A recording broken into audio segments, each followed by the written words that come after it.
Hi folks, we're out in the woods today, as you can probably see. It is the middle of October, we're well into spooky season. This is the best time of year for finding mushrooms. So mushroom foraging is, I find it's quite a mindful task. You have to really take your time and really look and pay attention to find the mushrooms. And to find the mushrooms as well, to find the right mushrooms, you need to know your trees, because the mushrooms have a mycorrhizal relationship with the trees that are around them and with the land that's around them. So you need to be able to identify the trees, and obviously you do need to know a little bit about what you're looking for, what you're identifying, so get a good mushroom guide. So we're going to see what we can find today, and yeah, we'll see what's about. So these are Birch polypores. So these ones, they're a bracket fungus. They tend to grow on birch, and obviously in this case they're on dead or decaying birch. They're in this kind of like almost hoof shape. They're usually like brown on the top, and if I break it off here underneath, like white underneath. And these are super medicinal mushrooms. They're really good for, you can use them as a field medicine. If you cut a little bit off, you can use it as a plaster because they're really antimicrobial, so you can pop it on the skin. But these are also good to heat up and break down in some tea, because they're full of lots of antiviral, antibacterial, all those immune boosting things ready for the winter. So good little bracket fungus to know. Got a few others there on the tree as well. So birch polypore. So this little fella here is a King Alfred's tea cake. These are also called cramp bark as well. Now I don't know if you can see the pattern on the inside of this, but they've got really fascinating concentric circles running throughout the middle of them. Now these are not edible. They're not. There's nothing that I can find with historical medicinal use of them, but because one of the folk names of them is cramp bark, I feel like they would have some sort of medicinal use, but I just don't know what it is. What they do make though is they make really good fire lighters. So if you're ever out and you want to make a wildfire, obviously do that safely. But these make really great fire lighters. So good little mushroom to find, usually growing on dead or decaying wood. So these are ganodermas. These are our native reishi, also called artist conch as well. Now I can't unfortunately get this off to show you the underside, but here you can see the underside is white, and you could actually draw on these, and I've seen pictures of people drawing little faces on the underside of them. But these are extremely medicinal mushrooms. Like I said, they are our native reishi. They're really hard. You wouldn't want to just like eat them as they are. So you would need to powder these or tincture them or something like that. Again, usually found growing on dead wood or decaying wood. So keep an eye out for those. And these get huge as well. So these ones are our turkey tails, or Trametes versicula. Another one that grows on dead and decaying wood. These are bracket fungus. They usually grow in these little clusters, and the way you can identify them is you can see from the inside out they've got these brackets of varying shades of colours, and they're usually browns, but I have seen them in like purples and blues as well, and you always get this like white trim around the outside, and then the underneath, see if we can just break one of these off. The underneath is porous. Now again, these are really medicinal mushrooms. There's loads of studies that have been done and that are being done on these as a cancer treatment. So there's loads of research going on with that. Obviously, you know, don't use just mushrooms on their own, but that could be something to talk to your herbalist about. So again, these are really woody. You wouldn't want to eat them on their own. You would want to powder them. You would want to tincture them. One of the methods you can use with these is called a double extraction tincture, which is one way to do it. What you would want to do with these, if you were going to do anything with them, is freeze them first. So you do a double freeze, you take them home, put them in the freezer for about 3 days, take them out, let them defrost, and then put them back in the freezer for another 3 days. And that's just to kill off any eggs, bug eggs that might be in the mushroom, so that they don't get munched while you've got them in storage. So that's your okay folks, so this one here, these are jelly ears or wood ears. Generally you find these growing on elder trees, dead or dying elder trees. And I have seen them on other trees as well, but generally elder trees are what you'll find them on. They're very squishy, jelly-like, this kind of like brown colour. They're really good for like Chinese food, and medicinally, some research is suggesting they have protective element against skin cancer, which is quite cool. Now, these do have another name in folklore, which I'm not going to mention here.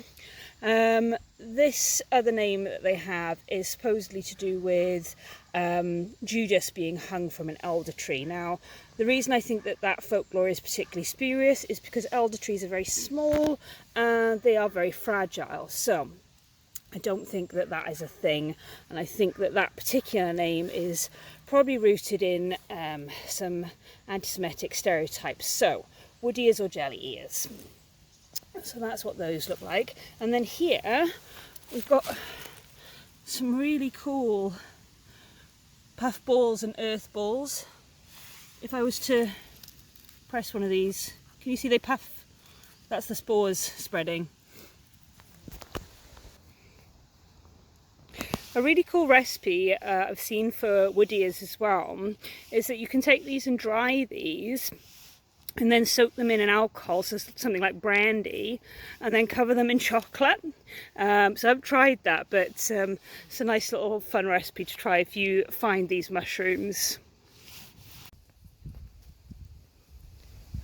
These ones here, growing on this dead log, these are called dead men's fingers.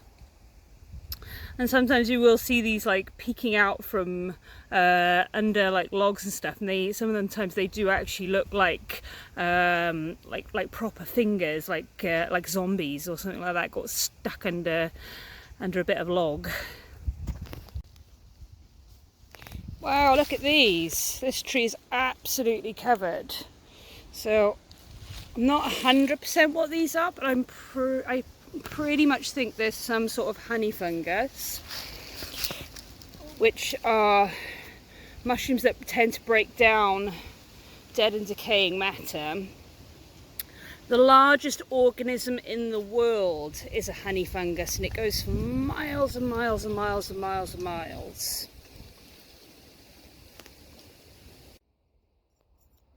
Okay folks, so we're out in a different location now. This is coast near to where I live. This is common land, and this is the best place to find parasol mushrooms. These are a great mushroom to start with if you're new to mushroom picking, foraging, identifying, because they're really, really easy to identify, and they're not easily mixed up with other mushrooms. So parasol mushrooms are the ones that are edible, are normally found on this sort of land, this sort of grassy common land, and they're huge, they're absolutely massive, hence the name parasols, because they do look like big umbrellas. They kind of look like, on the top, they look like boobs. There's no other way of putting it, they do. So identification features. They've got this like slightly scaly, snake skinny look to them, and if we look at the stem, you can see that snake skin pattern, and then this ring here, this is a movable ring, so I can move that kind of up and down the stem. Now they do break off, so you might find them without the rings on, but that's a good identification feature.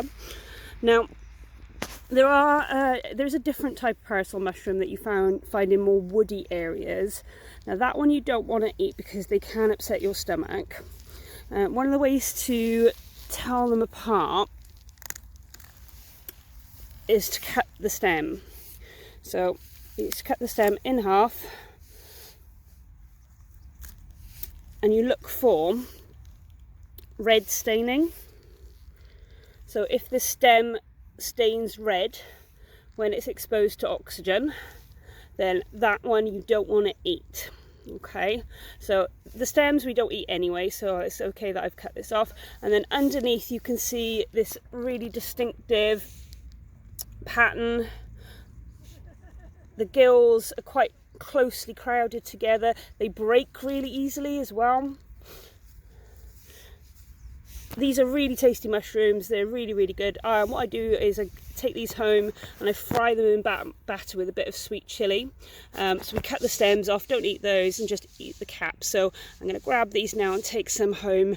We'll find some more while we're out as well, because they normally grow in, you normally see lots of them together. So we'll see some more now while we're out as well. So these are the parasol mushrooms at like more of a baby stage. Another distinguishing feature on here is if you brush the top, this patterning kind of breaks off really easily. So that's another quick identification feature as well. Okay, so here we've got some puffballs. So these again you tend to find in grassland, common land. Now, there are different types of puffballs. You don't want to get these mixed up with earth balls. And again, what you need to do is you need to cut them in the middle. If they're not black in the middle, then they're good. If they are black in the middle and solid in the middle, then you definitely don't want to eat them. You can find giant puffballs, and those are really good eating, but I've not been lucky enough to find those yet. Hi folks, so we're back home in front of my bookcase. It has been a bit of a long time since the last video I posted up, and part of that reason is because it's taken about a month to find all the different mushrooms that you see in the video. Mushrooms are far more difficult than plants. With plants, I know if I go back to the same spot year after year, I'll find the plants back in the same spot. Mushrooms are far more elusive than that.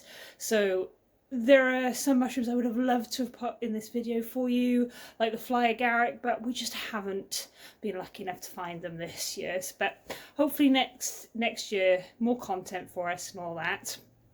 Look on the bright side. So a couple of books to recommend for mushroom foraging if you are interested in. So the best one I can recommend is this one by Roger Phillips. It's quite a big old book, but it is the most comprehensive mushroom guide I have ever found. It's so good. The pictures are so clear. You get multiple pictures of each mushroom. It's fantastic. And then I would recommend you find a smaller, just field guide. So like this one from River Cottage, just to take out and about with you. Mushroom foraging is hard. Obviously don't pick anything unless you're 100% sure what it is. Don't eat anything unless you're 100% sure what it is. Double, triple check everything before you eat it, especially with mushrooms. So with it being a bit later in the year now, videos might be fewer and further between, just because it's going to get harder and harder to find things out and about. But what I'm going to try and do is focus on more making stuff throughout the winter. So hopefully we'll have some more making videos. But let me know if you've enjoyed this one, and I'll see you on the next one.